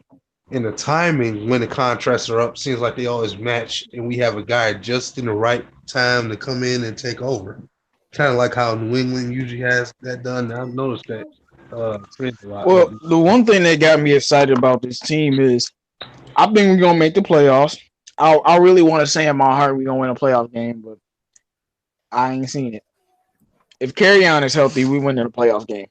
But after this season is over with, we're gonna have so much. We're gonna have more cap space next year than we did this year, which means what's ever the biggest need on the team might be an offensive lineman, might be a cornerback. Who knows? Because Darius Slay might be out. We can go get that position and get the best player. I love how Bob Quinn structured his contracts. We will have a lot of cap space next year, and we can make some moves with that. And that just lets me know, even after this year, that the team is going to get better. Yeah. He said 11 million, so you was right about the 11 million. Yeah, I thought it was around there somewhere after the NFL draft because it's approximately like 5 to 6 million for draft picks. But I'm with you about next year as well. We're gonna have cap space, and you got to think about Rick Wagner. I don't think he stays on the team next year. I think he's gone. Crosby taking his spot. Crosby's going to take his spot, and that was the brilliance of Bob don't Quinn. Be so sure now. I'm 100% sure. I'm serious. No, because you have to think about we don't know if Taylor Decker is going to be here, depending on scenario. I mean, he probably be gone too. And that's what I'm saying. They may be going old lineman in the first round next year. I'm about to say, I know Crosby getting one of them tackle spots. Yeah, for sure. I think that's guaranteed. And even if we lost both, say that happens, Terrell Crosby is going to get one of them, and that's what the NFL draft is, to pick up another one. What did I just say like 2 minutes ago? No, I was like, they go offensive lineman first and third. That could. I don't know. I'm about to say, what did I just say like 2 minutes ago? I just said we're gonna have all that money in the offseason, and we probably get an O lineman. That's probably what they're gonna do with the money. Whatever the best O lineman is on the market. Because I don't see them drafting another O lineman in the first round. That's just not gonna happen. We're probably gonna go deep. We're gonna go defense. I doubt the defense is the stronger part of the team. He gonna go where the biggest weakness is. And Bob Quinn has not only drafted defense one time. Trust me, we getting defense. One Pride says, do you think we draft a quarterback next year? I'm guaranteeing that they draft a quarterback next year, whether it be what round you're thinking. I think it's guaranteed we're taking a quarterback next year. Yeah, fifth round. I say it might go 4. I don't know if it's gonna be that high. Because, I don't know. The reason why I say it because it seems like something they would do. I think it would be too easy for them to go in the 5th round or the 6th round try to get another quarterback. I think they may. I think it could be impossible decent grade. And I think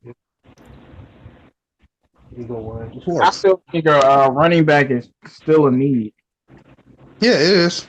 It's still a need. We gonna get a running back in the top 4 rounds. That could be the second. Well, that was the case. And I know we're gonna get another. Well, we gotta see what a Warrior do, but we're gonna get another cornerback for sure. And we still need a pass rusher too, so we probably get another one of those too. That's why I said that 3-4 outside linebacker. Yeah, I could see all those positions being targeted as well for sure.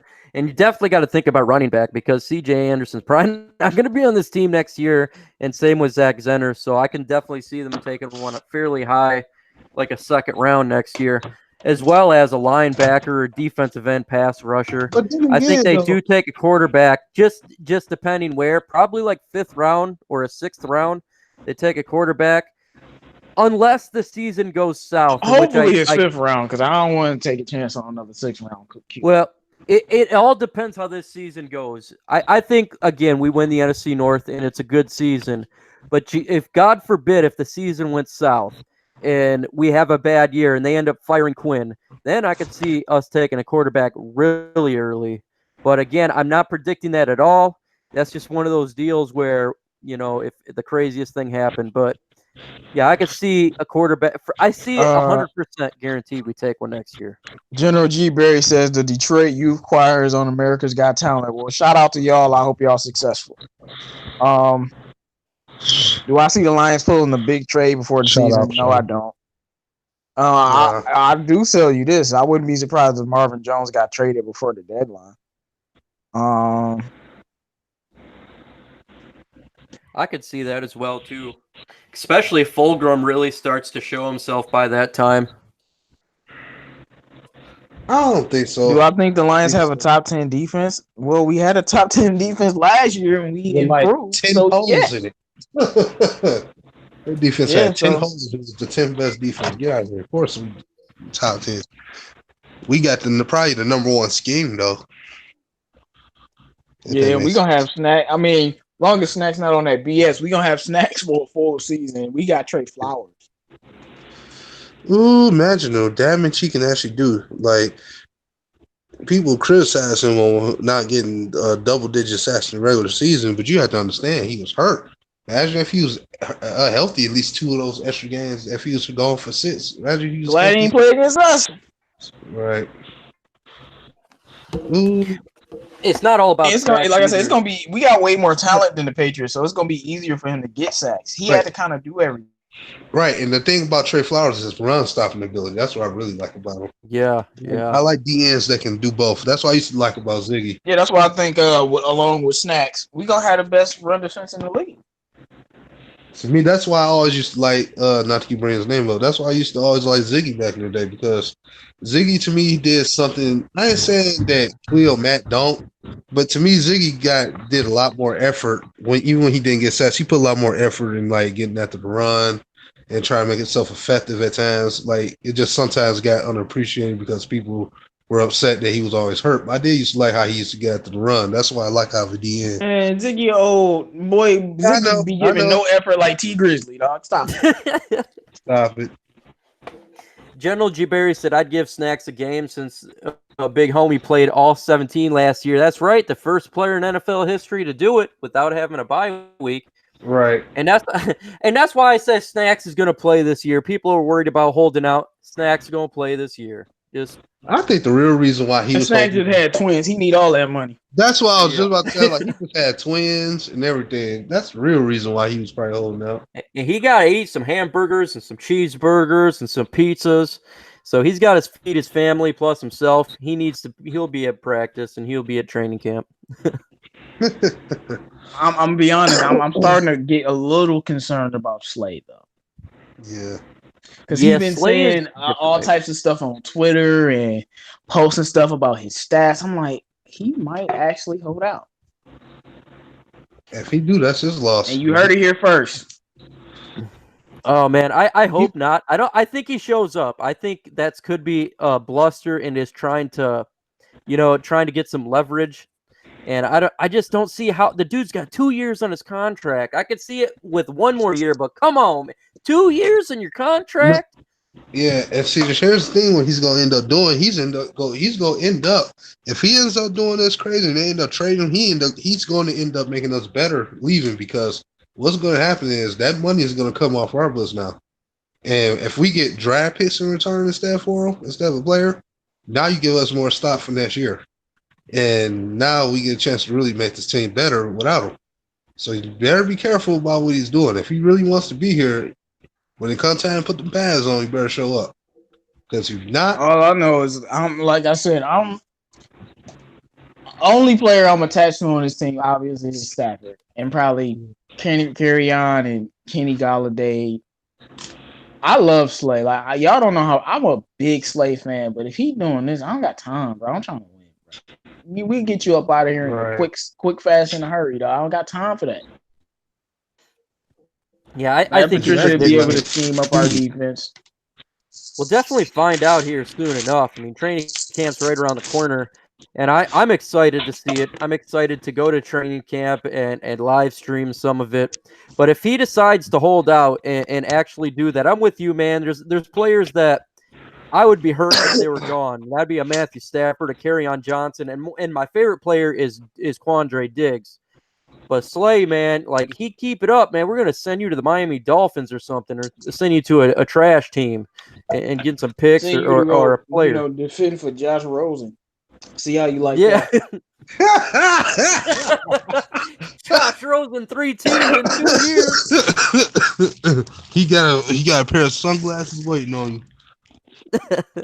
Hey, George Morgan, I know how you feel about Slade. George Morgan hates Slade now. Hey, George Slay Morgan, holds spit out, that it would be the out, man. dumbest thing ever. Of course. I swear he is a country son. Why would you come and bring your ignorant butt out here? And I'm about to do his voice. This is how he tell. Well, I want another deal. I feel like I put up the stat. I should get another deal. What? Come on, say Chris it. Cashball, we ended up 10th overall in defense, though. Why? Why, Slay? Why? I don't know, man. Them tweets getting real iffy. No, his tweets getting on my nerves. I'm about to unfollow him. Hey, man. Y'all want to talk about what Reggie Bush said? Man, Yeah, let's get into bum. Bush, man. What did he say? So one of the Lions channels posted Drake Bell and Reggie Bush only running backs with 500 receiving yards and 500 yards, and then he said, "Well, they didn't want to pay us, yet, so they cheat. We couldn't keep the team together." First of all, that year, 2013, we didn't have a good year, so shut up. Second of all, you trash. Shut up. And Drake Bell trash too. Reggie. You bitter. I see. I'm end up going in. Go ahead, man.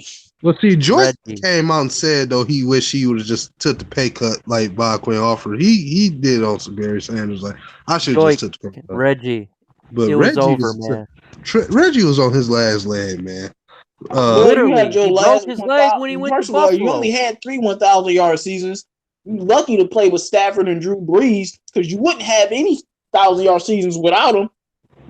When it went to Buffalo and was garbage, I think, and then he went to some other team and was garbage, like utter trash. Boy, you better shut up. He was like a return man, though.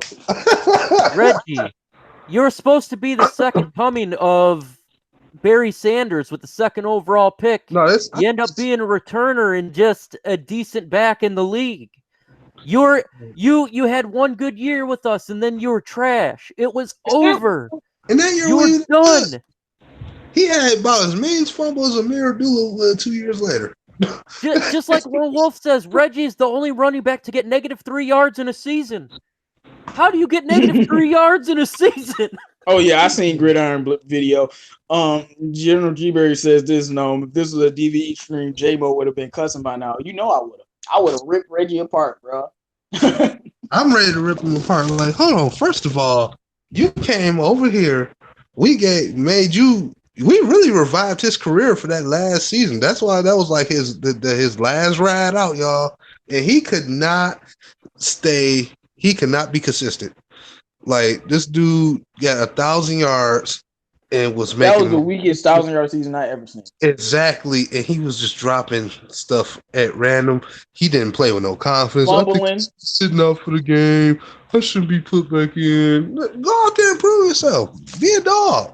You come in here and want to dress all flashy and show off all your women, and next year you can't even stay healthy. What? So we was gonna pay money for you to have like 5 games where you actually played. Reggie, are you serious? General G-Berry said he got the Kardashian curse. Reggie, Kim left you, man. It's over. Hey, so Reggie, we cheap, huh? Well, why we paying Trey Flowers then? Why we paying Stafford then? But we cheap though. At 2 points. Boy, you don't shut up.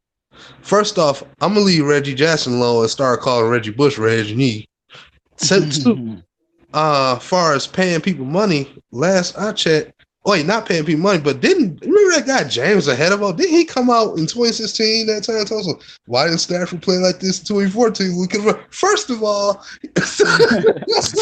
Hannibal was trash though. You had the audacity when you sit here rolling on the ground every game. We gotta stop because of injury timeout because you can't stay healthy.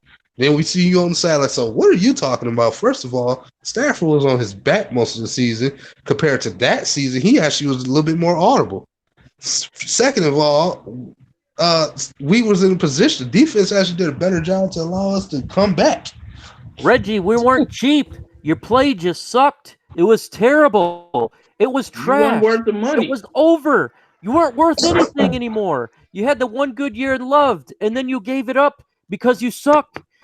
And it was over. And then you went to Buffalo. Rusher before me.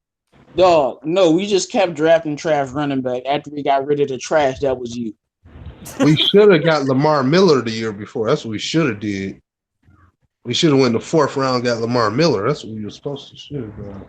We paid Ndamukong Suh. We paid Matthew Stafford. We paid Calvin Johnson. We paid Darius Slay.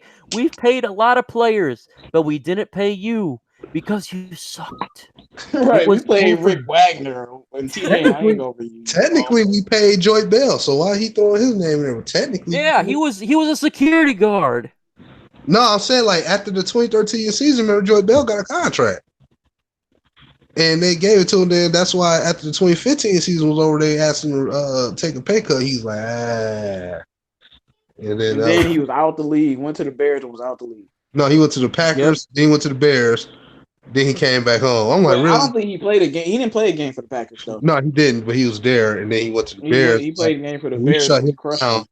We shut him down in the Bears game, and then after that, we didn't hear from him until he came back here. I think that was that Eric Ebum game though. What up, though, Mike Barker, Hotmail? What up, though, Jay White? What's up, Jay White? For listening and enjoying, man. Right now, we're talking about Reggie Bush and his whining and complaining, saying that we are. He's bushed. He's done, man. We didn't pay you at the end because you sucked. That's the only reason we pay players to play good, and you were not good anymore. So we don't pay trash of a running back. You got to be on a 4-year, $16 million deal. We only give you 16 mil. Darius Slay getting that this year. What is that?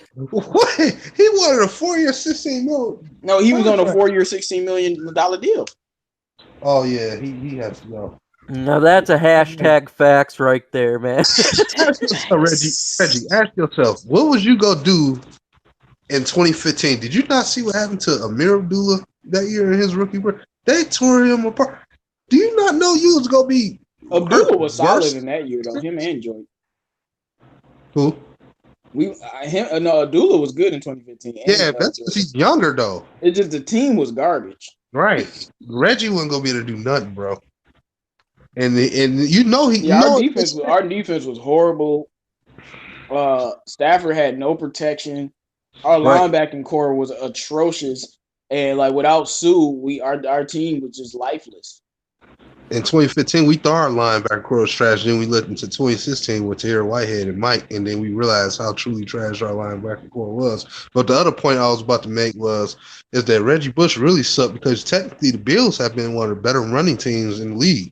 So if you go behind they offensive line and you can't run the ball, you suck. The way I see it. Negative 3 yards. Exactly. How do you have negative 3 Hey, yards? go Blue. University of Michigan baseball team making it to the shit. You're my boy, Blue. Let's go. I hope we win. We need a championship. We win a championship every year, even if it's an irrelevant one. Because I remember the one year where we all lost, the women won like softball championship at the University of Michigan. Still a ring. Hey, still win. Even winning the chess championship, that's a win, man. Right. Also, I only got 100, y'all. Yeah. So y'all got any questions for us? Like I said, football or basketball, it don't matter today. We doing it all, man. Yeah, man, and especially basketball with how successful the live draft was so awesome that you guys supported our boy Troxel and the rest. Let's get your take on what happened yesterday. No. Man, it was a great success, and Troxel gained 60 to 70 subs in just a couple of hours due to the very successful NBA live draft with Everything King. My God, they're averaging 150 people watching it at one time. Yeah, I'm sorry, we kicked the round table butt for the NFL draft night. Not that it's a competition, but still, it was so hype. I mean, we did go up to 200 though. Yeah, at one point, like I was saying, we went up to 200, but then it went down to like 100 and stayed there. We was at 140 for a minute until we got to the end. Yeah, because I think the Pistons killed our momentum with that. No, because I was like, all right, y'all. Now you remember we was talking and complaining for like the last 5. And I was like, all right, y'all, it's over. We might as well. And that's what everybody was like, yeah. And then that's when they start leaving. We start wrapping it up, and it wrapped up. We was like 80 people left, and it went down to like 50. But like they stayed the whole time. And before King sent his people over, we was at 70. Yeah, we was 75, like 70, 75 strong, and then his people came. I seen him go up to 94, and then I heard 2 seconds later, oh, we had over 100. I'm like, oh, snap. And Drew That's Pesci, we get to insane, 300 on the tattoo. Yes, him, How would I rate what the Pistons did? Seiko Dumboya, I give him an S. I don't give him an A. I get at an S. Get passing up on Kevin Porter Jr., Carson Edwards, Bobo is literally. They gonna regret this forever. I'm highly pissed off. I give him a big fat F because the dude you got in the second round is not even gonna play for the Pistons for the next 2 years. So you telling me we don't want Kevin Porter, and instead of drafting him in 2 years, you get him now? Man, how does that make sense? You could have drafted him 2 years from now. Why would what? We could have undrafted, dude, man. But getting Jordan Bone was great. I like that, but that was idiocy at its best. The French boy, right? But I'm gonna say this French too. boy is Seiko Dumboya. Jordan Bone is from Tennessee. Oh, okay. Seiko, dog. He gonna be called. They gonna call him the French God. Look, why? Bonjour, je m'appelle Malik. Tu t'appelles comment? Est-ce que je te peux les toilettes? So at least I can understand a little bit of what he says. You don't have to be showing off like that. Yo, that's French. I know. Yo. Oh yeah. I that was not Arabic or another. No, I said overseas. See, I didn't say in. Yeah. I said overseas because I know my dad. I told you my dad was a Marine. I know y'all travel everywhere. I never been to France though. Yo, the other part about it is that we undrafted Boatwright, but he is colder than the guy we traded back in the second round to go get.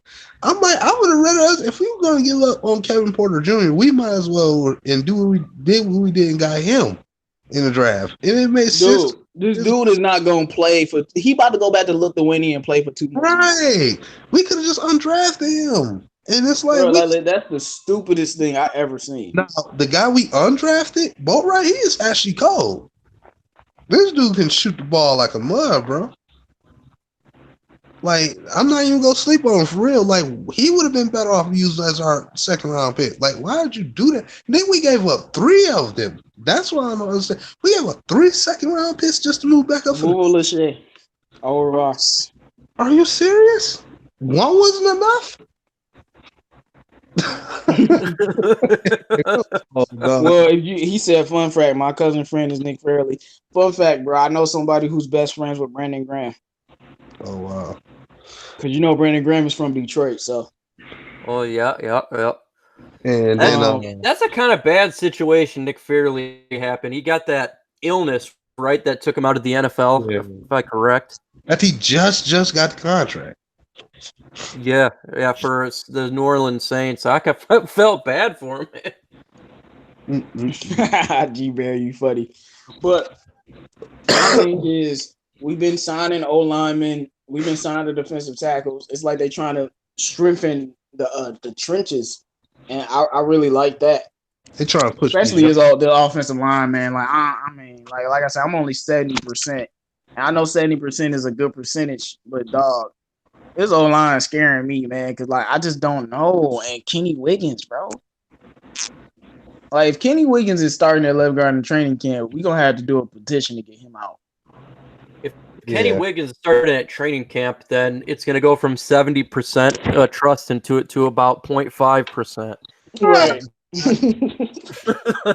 I have no faith. Yeah. The only 0.5 would be everyone else, but man, that would be really bad. Really bad. 0.5. Hopefully, Joe Dahl.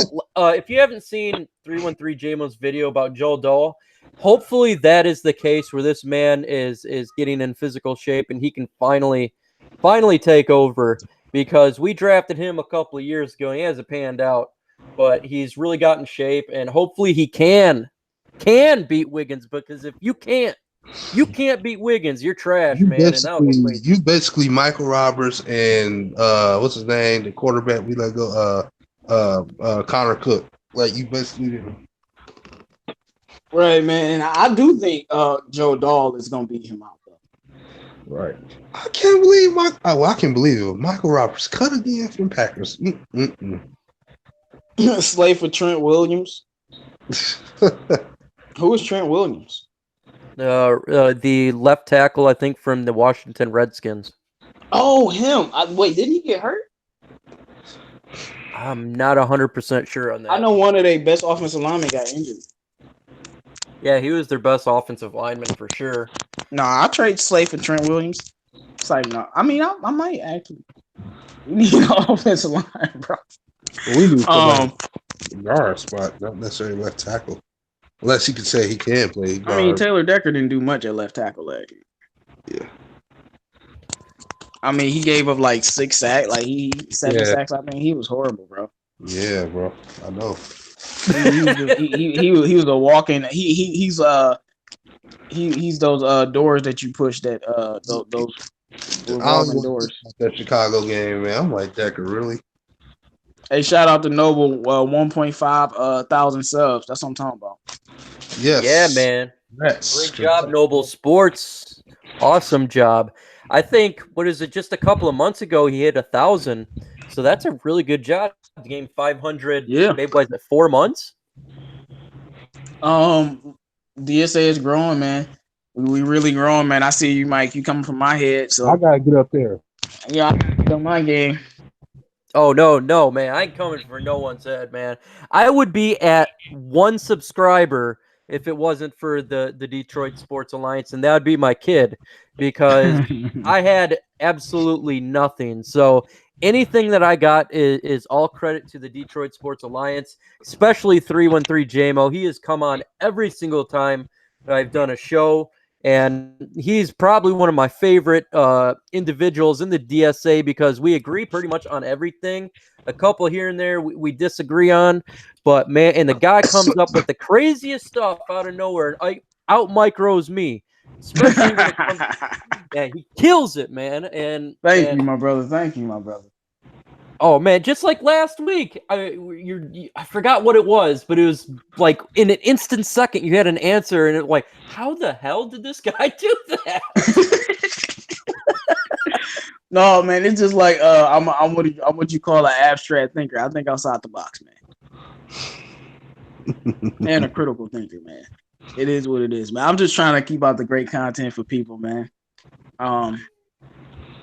Yeah, so y'all got any more questions for us about, because this y'all day, man. We need some questions, bro. We got 10 minutes. Got 10 minutes to go. Well, 12 minutes to go, and it's all about you guys, man. Yeah, hit something up for Nomis as well, man. And it could be anything. You could talk about anything, especially something if you don't know. If you want to know about one of us, then hit it up, man. We're just sitting here. This is all right, your day. I'm about to see how many chats are boxing fans. If you're a boxing fan, I know you heard about Earl Spence and Sean Porter. So if any boxing fans in there, tell me who you think gonna win that fight. I got Earl Spence beating the crap out of him, but it is what it is. One pride. You got a question, one pride. Take it up, Nomis. Think we should trade for a guard? For some reason, I actually feel that might happen, depending on the scenario. Because the Lions do that. I know so the last few years since Bob Quinn's been around, they'll play around the position, keep our interest in on the young guys that are there, and then they'll wait till around preseason time, and then they'll make a out of nowhere trade. For a guy that we weren't thinking of, and then we all try to jump in and see what it's going to be. So I do suspect that we could possibly do that, but I think it'll come around preseason time. Whether it's mid-season, I think it's very, very possible. And if we don't happen to trade for a guard this year in free agency, we can probably get the best guard on the market. Now, Rocco P, you must be joking, right? Yeah, because I was about to snap. Rocco P, please tell me you joking, my guy. Don't hurt my foot. Wasn't you in the chat yesterday, Rocco? Rocco, come on, bro. We traded that 30th pick away, and we didn't get a great player, and we traded it away for second-round picks and a guy that's not going to play in the NBA for 2 years. Dude, and if you didn't know, Rocco, my fault. But what we did with the 30th pick was the most idiotic thing I've seen from the Pistons in a long time, and they've done plenty. That almost stopped Darko Miller. For real, though. Like we had Kevin Porter, Carson Edwards, Bo, KZ Akapala. We had we let them those go right to both our there. divisional rivals. Like, really? You let Yes, them go? Rocco. Okay, he said he went to work. All right, Rocco. Dude, we traded that pick away right when we was about to get Kevin Porter Jr. and then we let the Cavs take Kevin Porter Jr. It's for Bossa Ross. Man, we should trade Wiggins for a breath of air. Get his butt out of here, man. Man, we trade him for a 10th round pick. I think and 10th round don't exist. Trade him for.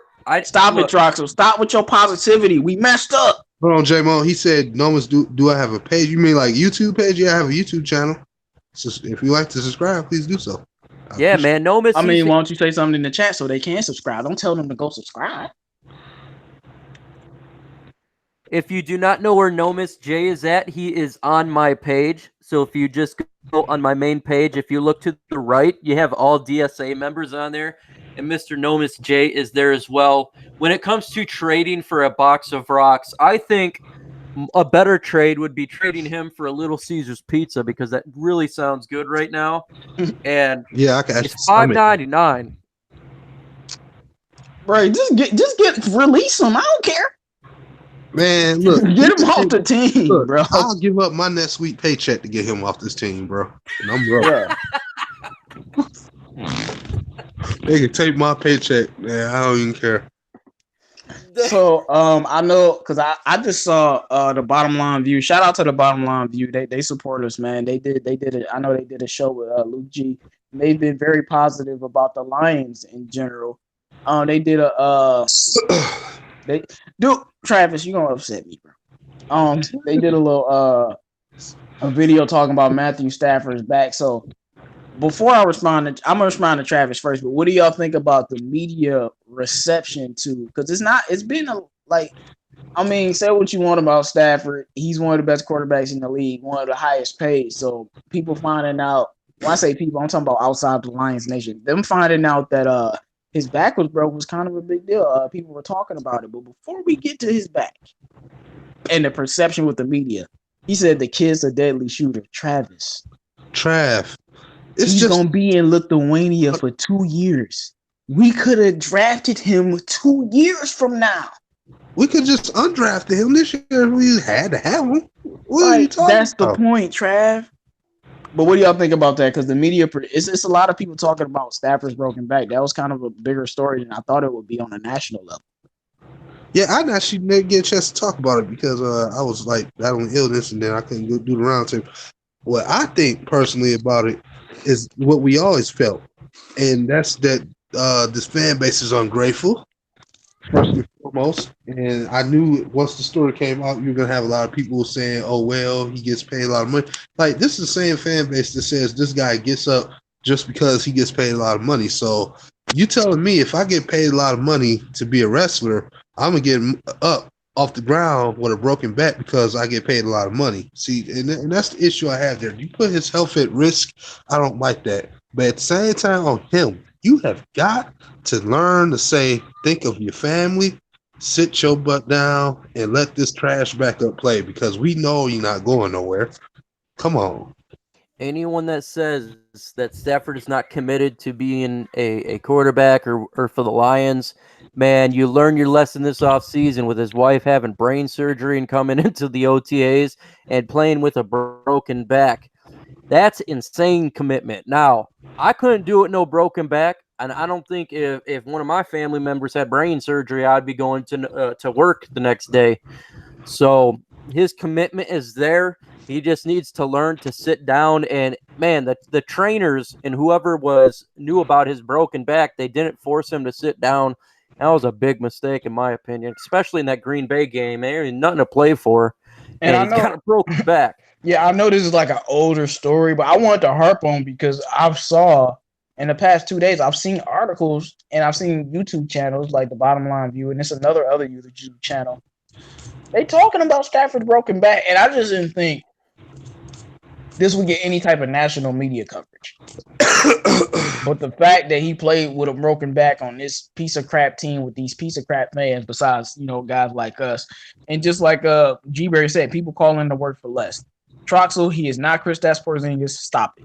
Troxel, says Stafford deserves a ring. He been through. And Kristaps is not from Lithuania. Ain't he from Latvia or the Ukraine or something? Rocco P says Stafford deserves a ring. He been through so much. His wife tumor from the fans bashing him is from his health. Well, yeah, I've had family members that have had brain tumors and not survived. So I know how serious that is. When I found that out, I'm like, oh, like that's some real stuff right there. And the fact that he came to practice and was the same guy and, came to learn the offense when he probably should have been at home. But he's like, I got to learn this offense. I got to stay committed to my guys. That matters. And I ain't going to lie. We don't ever get national media coverage. But, I like the little random sympathy card they throwing out for Stafford, because he did break his back and he was still playing. Lions Lee. I can talk about this pain in his back. If you've ever had a back injury, and I do, I've had many surgeries on my spine. I have degenerative disc and bone disease, and I've cracked bones. It is the most debilitating pain you can think of because it radiates from all the way down from the spot up to your head, as well as down your leg and arms, whether it be on the left or right side. It's imagine having a cracked tooth and your new nerve is exposed. Now imagine that going on one side of your body. That's how debilitating it was. I'd have to take 7 Vicodin a day. I took it for 7 years. It is very, very painful. So I know they got drugs when it comes to the NFL to remove some of that pain. But boy, for him to play through something like that is insane, and it just shows his gut and grit that he has. So it's very debilitating. You got to trust me on this one. And remember, after the Rams game when he got hurt, you remember the Bills tore him up. Kind of at one point in that game, I think, didn't they? Yeah, man. I don't know. I think the Bills were kind of giving him a rough day. Stafford got sacked so many times, bro. It's like having no. I'm not saying this to be inconsiderate, but it's like having post-traumatic stress, bro. Like, but then again, I've seen him get sacked in so many flashes between my eyes. I don't know who murdered him. Well, it's the equivalent to get hit by a car. I mean, these NFL players are literally going 20 miles an hour at some point and running into a brick wall. It's very, very painful. I can't even imagine. I couldn't last in it. There's no way. Oh, G-Bear, I ain't know about that, man. I hope he continues to try to do better. Hope they find a cure for that. Everyone will love to have a water boy on the offensive line. Sorry to hear that, G-Bear, man. Yeah, I would love to have a water boy on the team in general. All right, folks, it's coming upon 8 o'clock. I'm going to just say the one thing. Lions Lee says he's got 300-gated disc and degenerative neck and back. I feel your pain, brother. I feel your pain really, really bad. But it wasn't a cracked rib in the back, though. He had multiple fractures. Like, it was a multiple fracture. For my last words for I just get off here, I want to say there's a good chance I'm going to be on JT Sports Talk. That will be Sunday at 6 o'clock. He goes live. I did it last Sunday. I talked to him for about 45 minutes on the phone. I'm sure he'll do it again. So if you want to know, his page is also on my page. And with that said, I'm going to give it to JMO and Nomis to give their last words.